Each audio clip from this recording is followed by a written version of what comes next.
Olá pessoal, meu nome é Jorge Luiz, sou professor na Native English fazem 4 anos e eu vejo muita dúvida de aluno em relação ao verbo to be. Eu gostaria de explicar para vocês aqui em 6, 7 minutos o verbo to be e você vai poder formar mais de 120 frases nessa aula. Então vamos lá, a primeira coisa que você precisa saber em inglês são os pronomes pessoais do inglês, os pronomes subjetivos. Nós aqui no português usamos eu, tu, ele, nós, vós, eles. E a partir daí nós conjugamos todos os verbos, correto? No inglês, os pronomes pessoais ou subjetivos serão esses, que são o I, you, he, she, it, we, you e o they. E aqui estão os seus respectivos significados. O I significando eu, you, você, he, ele, she, ela, it. Isso, o isso, nós não temos na comparação do português, na conjugação do português. Porém, no inglês, ele existe como forma de regra gramatical. E se nós pararmos para pensar, nós usamos o isso informalmente no português, falando isso é caro, isso é barato. Então é só a gente introduzir como o isso, ok? O we, que vai estar significando o nós, o you é o vocês, ou seja, o singular e o plural da segunda pessoa, eles são iguais no inglês, tá?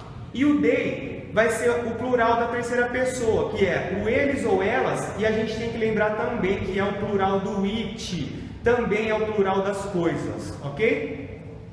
Partindo desse princípio, então, nós vamos para essa tabelinha aqui, ó, que é a tabela do simple present do verbo to be. Então, a primeira coisa que a gente tem que saber aqui é que nós estamos conjugando o presente do verbo to be. Então, a gente precisa saber o que significa o verbo to be.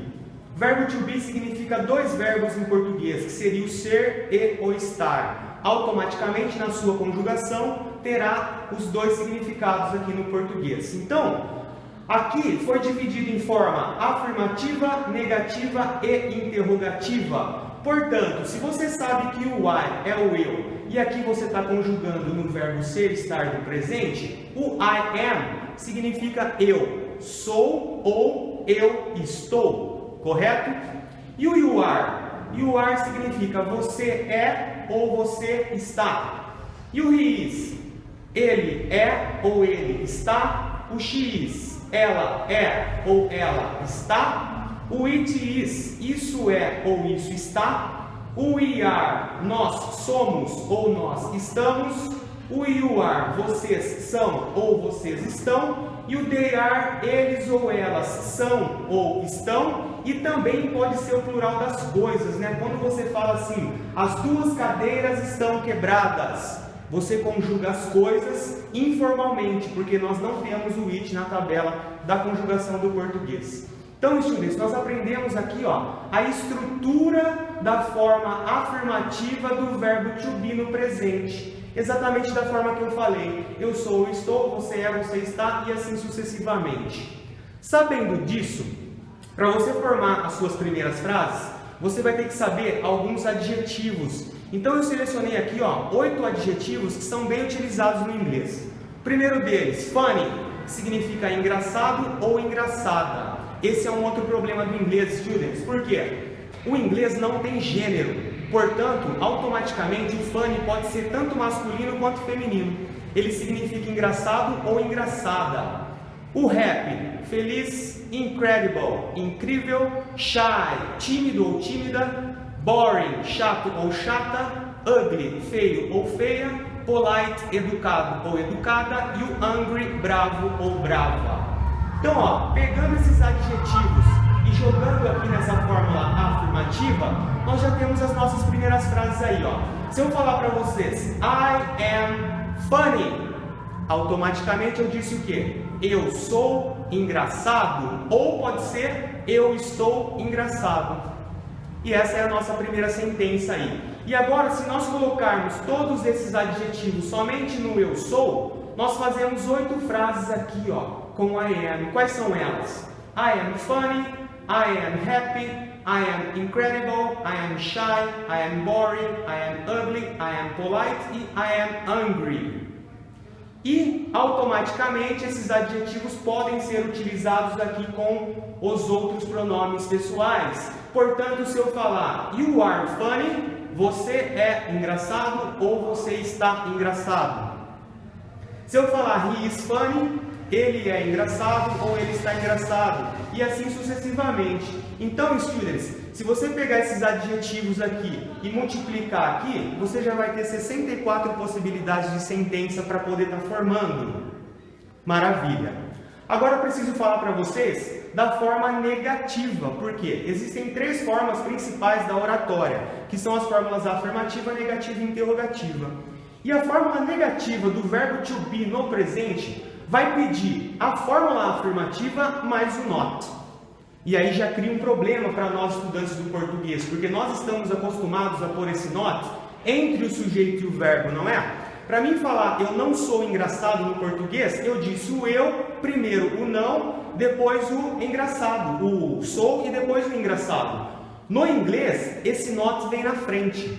Portanto, eu não sou engraçado em inglês, vai ficar I am not funny. I am not happy. I am not incredible. E aí você está aprendendo a fazer as negativas. Consequentemente, para os outros pronomes pessoais, a regra é a mesma. Se eu falar you are not funny, eu falo você não é engraçado. Ressaltando também que o are not e o is not, o inglês acaba abreviando bastante, tá? O is not vira isn't e o are not vira aren't, students. Maravilha! Então agora, se você aprendeu aqui, ó, 64 possibilidades de afirmativas, agora você tem mais 64 possibilidades juntando com as negativas. Portanto, somente com esses dados, você já tem 128 frases. Vamos agora para a fórmula interrogativa. Na fórmula interrogativa, a estrutura da língua inglesa pede que se coloque o verbo antes do pronome. E isso também é um outro problema para nós aqui estudantes que falamos a língua portuguesa, porque no português, as interrogativas nós só mudamos a entonação. Por exemplo, para mim perguntar se você é engraçado, a estrutura da língua não muda da afirmativa. Como eu falo, afirmo, você é engraçado? Você é engraçado. E como eu pergunto, você é engraçado? Estruturalmente não muda nada no português. No inglês vai mudar, students. Para você perguntar se você é engraçado, você vai ter que falar Are you funny? Você automaticamente vai ter que colocar o verbo antes do sujeito. Por quê? Porque quando criaram a estrutura, criaram dessa forma, ok, students? Continuando aqui, se nós somarmos aqui agora as interrogativas, nós temos mais 64 frases, mas eu não vou considerar porque no português é igual. Então eu considero o quê? Que somente com essas informações, students, se você praticar agora, fazer as ligações dos adjetivos com as afirmativas e com as negativas e com as interrogativas, você vai ter muitas sentenças aí para poder começar a estar estudando a língua, ok? Então, para finalizar, gostaria de convidar você que tem interesse em aprender a língua do zero ou quer aprimorar os seus conhecimentos na língua, conheça a Native English, the place for people who really want to learn English, ou um lugar para as pessoas que realmente querem aprender inglês. Os nossos contatos estarão aqui na descrição, ok? Gostou do vídeo? Curte, compartilha aí. Muito obrigado!